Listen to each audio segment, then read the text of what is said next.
where'sgames.com, where you are the gamer. Now I want to introduce one of our amazingly talented correspondents, and again, of course, you know, my regards to all the crew and you know everybody that produces all of this material for me, so that I can present this information to the gamers, the information that they need to be able to make the correct decisions and identify those types of sources and things that are, you know, attacking the freedom of gaming. And you know, we're for the liberty of the gamers. We're for open gaming. And by the way, you know, all of these pages are blank, but it doesn't matter. It's all up here. It does, you know, it's like I've seen, you know, I've read all of their papers and their I've played their demos and you know and seen their press releases, and it's just like I mean this is just to be here. This is just like for me to do this. I mean, that's what it's for, you know, but it's all up here. It's all up here. And, you know, on that note, you know, I'd like to, go to our correspondent, El Viejo Toro, for Wars Games, one of our best correspondents, out in the field, El Viejo Toro, for his channel, Fancy Action Now. El Viejo Toro, why don't you, to go ahead and take it away. You know, I'll stop talking, you know, and, you know, once I get done with this broadcast, I've covered just about all the points I wanted to cover on this broadcast, and why don't you, you know, El Viejo Toro, Fancy Action Now, you go ahead and take it, and you know, avail us of the latest in gaming on the ground. El Viejo Toro, a proponent of freedom in gaming, and a gamer of note himself.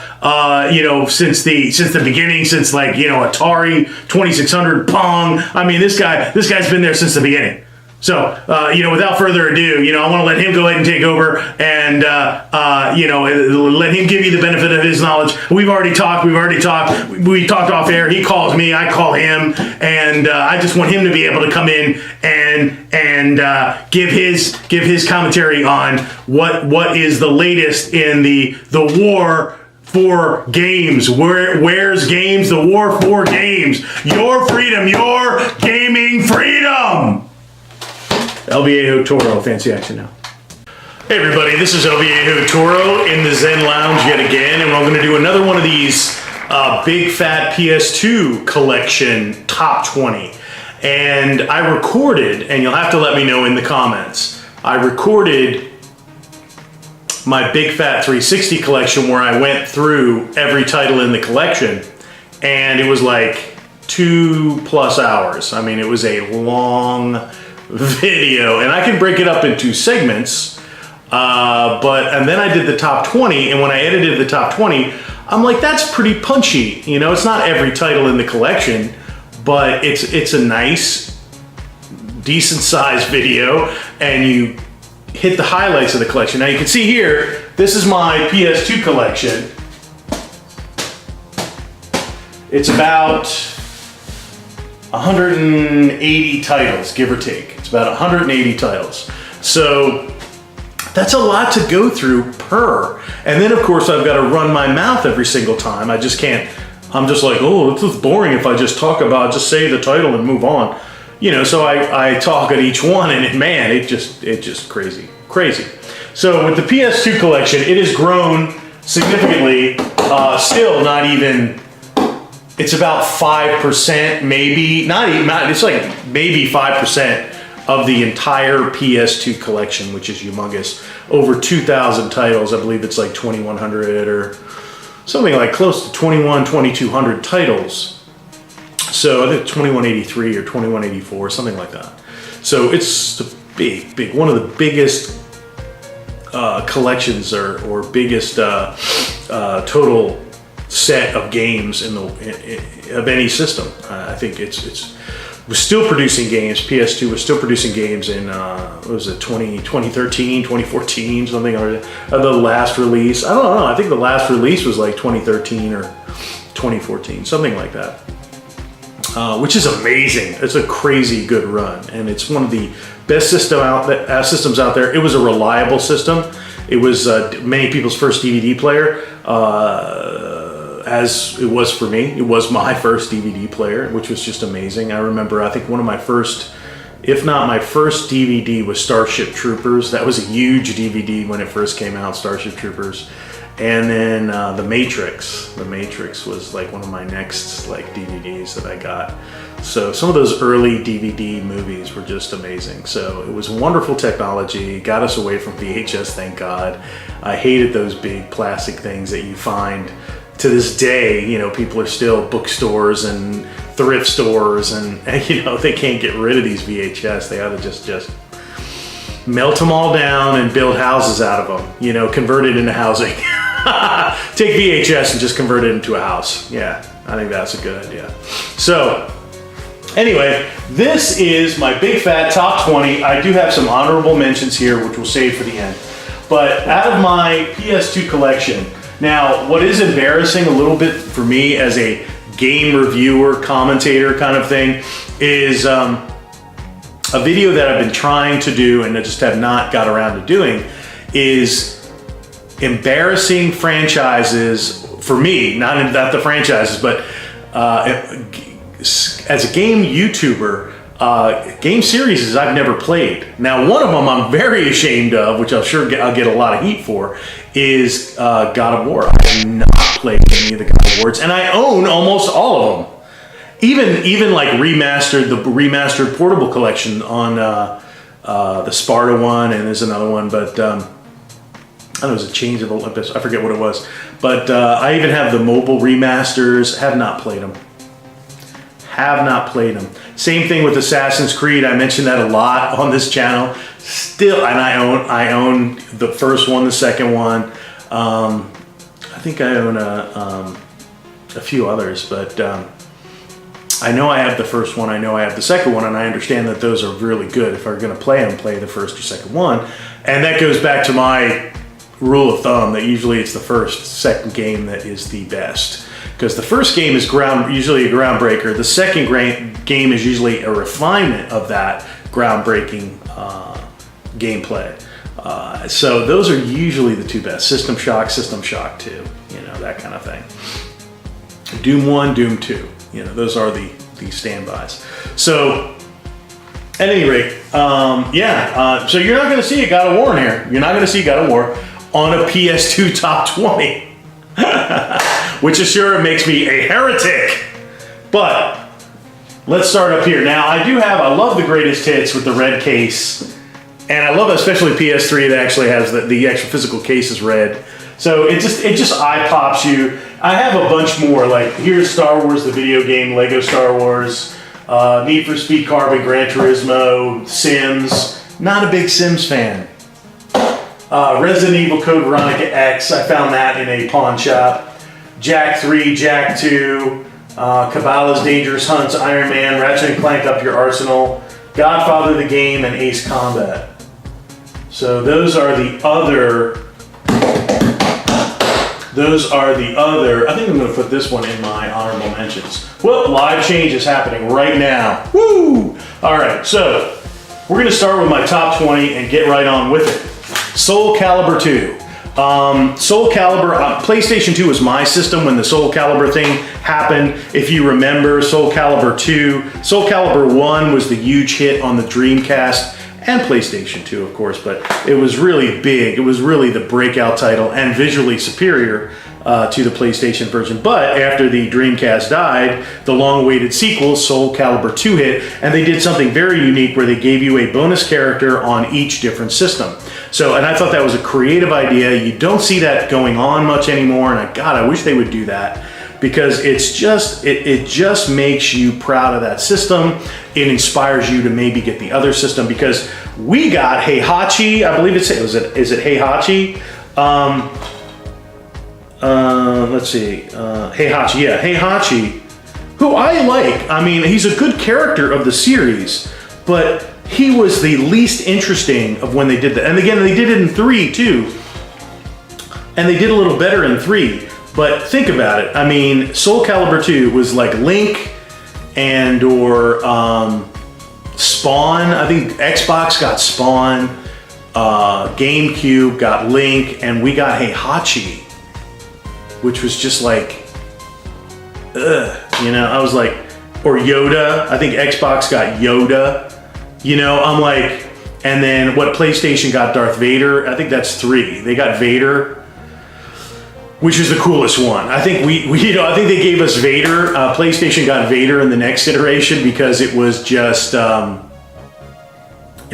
better. You know, it was just like, we really kind of, I think we got the short end of the stick with Heihachi. Not bad as a bonus character, but it's hardly a bonus. I hardly think it's a bonus character. Heihachi is good though. I've often played him in the arcade as well. He's a good character. He's a good, solid, well-balanced fighter. So he's a good character, but wow. You know, I was like, I'm like, they get Spawn. I was a huge Spawn fan. And I'm like, and I didn't have that, you know, I didn't have the Xbox at that point. I had the PlayStation 2. And so I had to like just deal with that. Anyway, boom. That's my story. Red Faction, man, did this game blow me away. The destructible environments, I'm like, wow, I can destroy any wall. I can build a tunnel and find another area or break into another area without actually having to walk around to it. I mean, I just thought that was like the most groundbreaking concept. And again, you don't see much of that anymore. I mean, yeah, I mean, they've kept the series up. I mean, this is the famous element of the series. But man, you don't really see a whole lot of You see people like kind of dip their toe into destructible environments. Body Count's one of them on the PS3. But never really fleshed out like this. I love the revolutionary vibe. I love the fact that you're just a subjugated group and you eventually climb your way up to like the offices and the corporate area and you just wreck it. Yeah, I mean, Red Faction, the original game, still great to this day. I'd recommend the Xbox version, but you know, I played it on PlayStation 2 first. Red Faction, baby. God of War, I put it on here. Great, God of War 2, the 2-disc set. This is the greatest hit set. I put it on here as a homage, special feature disc. Wow, look at the artwork on that. Gorgeous. This is a very special set, the greatest hits 2-disc set. It's beautiful. I am going to play these. I am going to put it on the channel. That's why I've got it up here, because I am going to finally break the seal on God of War. This is the God of War 2 2-disc set. It's awesome. I have the first game as well. Boom. KILLZONE, probably one of the most notorious PlayStation exclusives ever. This one only has there is no book on this one. No book, just the disc. But it is my copy, it is my original copy, so it's KILLZONE Greatest Hits. And it's just a wonderful, unique game. Again, it is unique to the PlayStation. I love when a system has its own uniqueness, has its own nichiness. And this is a great example of it. KILLZONE's a good game, it's a good series. I recently played through all of the series games and enjoyed myself. I mean, it did. I mean, it's quirky, it's got its own quirks. But if you're a first-person fan, you get into the quirks. It's like, okay, you know, it's got these elements that I like, it's got these couple elements that I don't like. And only when, like, the majority of elements are broken will you not go back to it and play through it. If it's like, okay, it's got good aiming, or I like the weapons, and you know, it's a little cheap, but you know, I'll put up with it. You know, it's okay. KILLZONE is very good. I recommend it. Again, if you're a guy getting back into retro, which I totally recommend considering the state of new gaming today, going back into retro is extremely refreshing. Where you get the complete game, the complete experience. This is it. This is it. When they had to craft it and make it impressive so you'd buy the sequel. That's what I'm talking about. Quality was a factor. All right, Crash Nitro Kart. Crash is back. They have a brilliant advertising campaign. Sony has always been really good with their advertising campaign with Crash. Especially back in the day where Crash would like show up at Nintendo or Sega and you know, and just blow noise. And it's just like so funny. It's so classic. It's totally complete. Crash Nitro Kart. I've played it. It's a great deal of fun. There's a lot of kart racers out there. It's just not Mario Kart, man. And this is one of those ones where I might pick it up in instead of Mario Kart, like Sega All-Stars Racing. To me, I will pick that up before Mario Kart any day. This is another one I'd pick up that is equal to the fun that I would have with a Mario Kart. I really enjoy it. I like the characters. I love Crash. The tracks are good. It's a very competent kart racer. Boom. Speaking of racing, PlayStation 2 Hot Wheels World Race. It's just dark, and it reminds me a lot of Twisted Metal Black. I think that's what they were going for with that, but it's Hot Wheels, so it's not as squeaky clean as some of the Hot Wheels games are. It's a little bit more edgy. So it's by THQ. It's actually it's Hot Wheels Interactive, right? Remember that? Everybody was going interactive. Time Warner Interactive. So it's Hot Wheels Interactive World Race. It is an awesome racer. It looks great. It drives great. It drives quick. The tracks are fascinating, futuristic, unique. I recommend Hot Wheels World Race. If you're looking for a really good looking racer, it is a good looking game, and it is a lot of fun. When I got this used at a pawn shop for $1. I popped it in when I came home, and I played this for hours. I was very happy with that purchase, especially for $1. Again, this is one of my personal picks, top 20. That's why it's a top 20. There's at least 10 titles in there that you're going to be happy with, but this is my personal pick. It is an import. I have touched on this. I have done a video dedicated to it, but this is Fist of the North Star for the PlayStation 2. Arc System Works. It is one of the best fighters of that generation, or of any generation. If you're a fan of Fist of the North Star, it is a must buy. If you are not a fan of the North Star and you just like fighters, Street Fighter, Tekken, you name it, you want this game. This is the bonus disc. Again, I still have it in the system, and it may always live in that system. Here is the manual, gorgeous, again, matching the art of the cover. It is a beautiful, competent, frenetic fighter, excellent special moves, kill moves. I mean, again, if you're a fan of Mortal Kombat, get this game. This is a game that if you want to get either a modded PS2 or an import, come on now, this is the time where you get yourself an import PS2 console. They're not that much money, and there are, if there's 2,100 to 2,200 titles in the American library of PS2 games, there is at least another 1,000 or more in the Japanese library, and some of these games are outrageous, strange, brilliant, weird, and fan servicey. Again, if you like anime, this again is by Arc System Works. It is a beautiful, beautiful fighter. The animations, the visual style is outrageous. It's dramatic. It's like old school arcade style. This is one you want. Fist of the North Star, baby. Boom. There's my personal pitch. Another what you would think would be an import title, but it is literally a domestic title that it is one of my subs chimed in on when I did this in a pickup video. Castle Shikigami 2. It is an anime-based shooter, and it is extremely well crafted. It is completely voice acted and animated, so you have a story with a shooter, but it is actually very well done. Again, it was the effort and the dollars were put in to make this not just your run-of-the-mill shooter, but again, you can skip past it if you don't want it, but there's tons of characters to be, which really puts a lot of differentiation into the game. It's not just like 3 ships, red, green, or blue. There are many different characters. They're all unique. They all have different ships and power-ups and guns and bombs and all that stuff. So Very unique, very competent, visually stunning for the PlayStation 2, fully voice acted anime characters throughout. Super, super cool. Castle Shikigami 2, pick it up.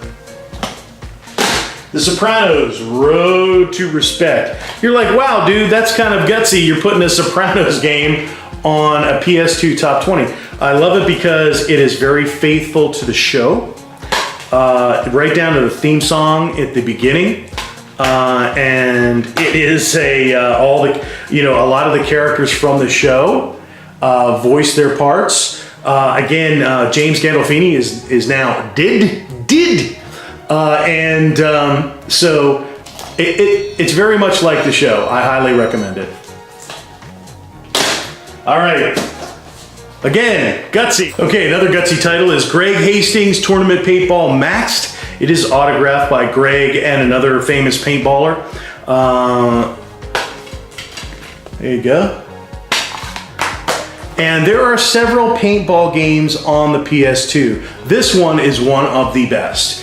And it is unique. The modes are great. You can play in first person or third person. Again, this is a great 2-player, 4-player game. It is just outrageous. So it is a really good paintball simulator. So hundreds of professionally inspired tournament fields. You can play as famous paintballers. So I really enjoyed it. It has a lot of modes. It kept me busy for a while, and it's good. It's good. The control is good once you get used to it, and it's a serious challenge. So again, it's one of those ones I'd encourage you to check it out. Paintball Maxed. Okay, if you like, deathmatch and that kind of stuff, believe it, it's a lot of fun. It's got a good trainer on it.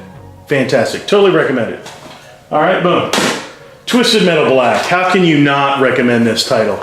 Twisted Metal Black. This game was like Mortal Kombat on the Genesis when it released. I mean, it was just huge. It was one of the biggest PlayStation 2 titles out there. There were commercials everywhere for this. Twisted Metal Black was a very, very big game on the system, and it still has the iconic clown cover that was just infamous. And even, like I said previously, even the back is just like dark. And it was like, that was the age of like grunge and dark and hardcore, etc., etc. So it was just, it's a car combat game. It's a great, this is like couch co-op or couch deathmatch classic, Twisted Metal Black. Boom. Okay. There we go. Put you back there. Okay. Splashdown. This is Splashdown Rides Gone Wild. I just heard another reviewer about Splashdown, and he's like, I don't see games like Splashdown anymore. Those were a lot of fun. I want to see games like that come back. And I'm like, I totally agree. This is a pristine copy. I have played this. It is a outrageous fun ride. There are all kinds of weird Easter eggs and tropes in here, and just aliens come down and pick you up and drop you off. And I mean, the tracks are just outrageously crazy. The controls are good. I mean, the controls aren't exactly what I would call masterful, but they're good. They're competent, and it's just outrageously fun. Splashdown, Rides Gone Wild. Totally recommend that. Lord of the Rings, The Return of the King. Now, when I first got this, again, this is another one that surprised me with how graphically stunning and realistic and true to the films it was. And not a pushover game. Not a pushover, enjoyable, but God, not a pushover. So, boom. This is the Lord of the Rings, The Return of the King. It is outstanding. Live the movie, be the hero. And it really does let you do that, okay? So I totally recommend this one. And there's the Fellowship of the Ring and The Return of the King. They're both very good. Boom. This copy is just so cherry. That's why I picked this one. All right, here's the other one. That is just outrageously good time. Battle Racing Ignited Burnout Dominator. The Dominator. Anyway, Burnout Dominator, black and white book, oh well. And by by Greed A. great game. Total destruction. The more destruction, the better. Again, it's right up there with like Twisted Metal Black. When you think about it, those two games are on the same system. This is like a generation away. What I like about the PlayStation 2 is they were able to like really squeeze in 2 generations on one machine, when you think about it. With the PlayStation 2, you kind of had that early PlayStation 2, and then the back half was just that much better because there were so many systems. They got so good. The motivation was there because of the install base to improve the programming, that you really got 2 ages of that system. You got the front half, which was groundbreaking, and the second half, which was super, super polished. So games like this are what I'm talking about in that other half, the other side of that install base divide. Boom. Burnout. This one is probably one of the more valuable games in my collection. I sought this out purposely when I heard about the type of game it was, because it just fascinated me, the whole concept of it. And it is rather unique and different. It is not a game that is, I mean, there's always something going on, but what it is it tries, this is Echo Night Beyond. I have not played the first Echo Night, but this is a game that a lot of people talk about because of the atmosphere. What they succeeded in, because they really went for one certain thing in this game, which was atmosphere. You're alone. You're on a station. You're isolated. You're walking around in a spacesuit. Sometimes there's air. Sometimes there isn't air. It's just like this empty sense. There's no, you know, it's very little green. There's one room where they have green. It's like, and it's designed to be like that. It's almost like a psychological trope in the sense of everything else is gray and technological and dull and noiseless, and you know, you just hear your own steps. I mean, the most common thing you'll hear is your own steps and your own breathing as you walk around. And it creates this kind of lonely, empty atmosphere. And there's one room where it's like your room where you go and you bring stuff and get stuff, and you solve certain pieces of the puzzle. And that is like green to the max. It's like, whoa! So it's like you have to go through, and that's very mythological in the sense you have to go through this sterile, vacant, huge area filled with malevolence and malevolent spirits, and then there's this one little place that you can go where it's green and calm, and there's a supportive person in there that is alive or is a machine or whatever. You know, it's there's something to that. There's something to that. But Echo Night Beyond, it's very unique. It's, I guess you could call it survival horror. It's really an atmospheric horror. It's like kind of like one of those walking sims with the Esther, you know, the Esther one, where it's like, it's just spooky, little spooky landmarks and milestones in a very quiet, vacant arena. I don't know if I'm explaining it correctly, but it's unique. It's unique, and it's a valuable collectible game. So Echo Night Beyond, this is a beautiful copy, totally complete. Check it out. This one is just like a guilty pleasure, but again, the graphical quality of this for the PlayStation 2, and this is just a copy I picked up, I found out in the wild. There's no book, but I'm okay with that. Vampire Knight, it's a Namco shooting game, and it's you know, very similar to House of the Dead, but it has a gothic vampire werewolf vibe to it. So you're literally like a supernatural hunter, a modern day Van Helsing kind of vibe.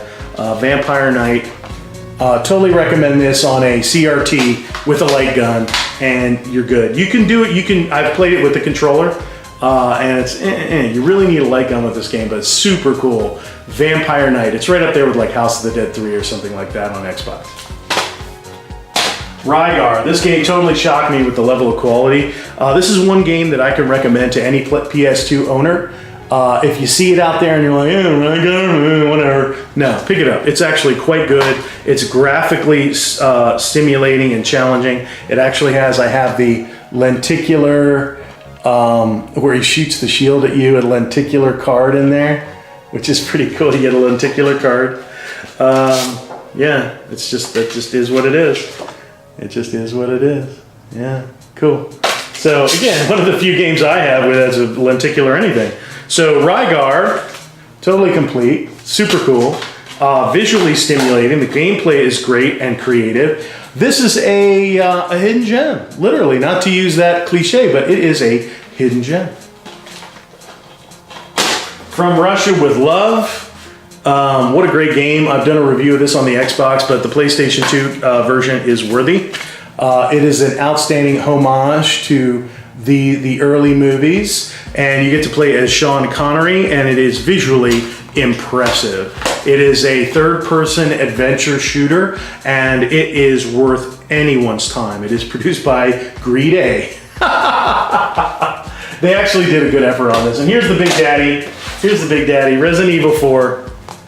I mean, quite possibly the seminal game of the entire system. And I don't know if it reigns supreme as the most purchased game on the system. I would bet so. I would bet so. But I don't know how many times, and this is my original copy from day one. It is in pristine condition. I took very good care of this because I've played this game through so many times. I mean, if I had to guess, 50? I've played through Resident Evil 4 so many times. It is such an excellent game, creates such a wonderful atmosphere. The play mechanics are great. The quick time events aren't excessive. There's a lot of them, but they're not excessive. You know, the president's daughter thing too. You know, I've got her with the armor, and I've got him in the suit with the fedora, and you know, I mean, it's just a good time. One of the best values in video games to pick up a copy, and if you want, go back to the old original one. I mean, they're all remastered and this, that, and the other, and the Wii and all this stuff. But you know, go get the PlayStation 2 copy. I mean, this is the game. This is the game for the PlayStation 2. Booyah! Okay, we got some honorable mentions that we'll go through quick. This is Ring of Red by Konami. It's a 3D strategic warfare game. Again, I found this out in the wild for $1. It's mechs. It's kind of it does have a strategic speed to it, a rhythm to it. So it's not hyper, but you know, again, you watch a lot of animations of mechs fighting, and then you position the mechs, and you know, all the upgradables and all this other kind of stuff, and getting new units and things like that. So it's a slow burn, strategic mech sim with a lot of unique characters, fully voiced, very good story, very unique, very anime, very Macross. Ring of Red, excellent. Okay, Starsky and Hutch. I'm very interested in checking this game out. I have a wonderful copy. Again, I got it used for $1. Starsky and Hutch, wow. It just looks interesting. I have not heard really good things about this game, but I'm anxious to try it myself. Wow, Grand Theft Auto Vice City. This should probably go ahead and be on the top 20 as one of the best ones. I love the whole 80s vibe. You know, the music, the attitude, the outfits. I mean, I've got the poster and the thing. I've got a couple copies of it. It's a wonderful title. We'll just throw this on the top 20 too. Boom. Grand Theft Auto. Booyah.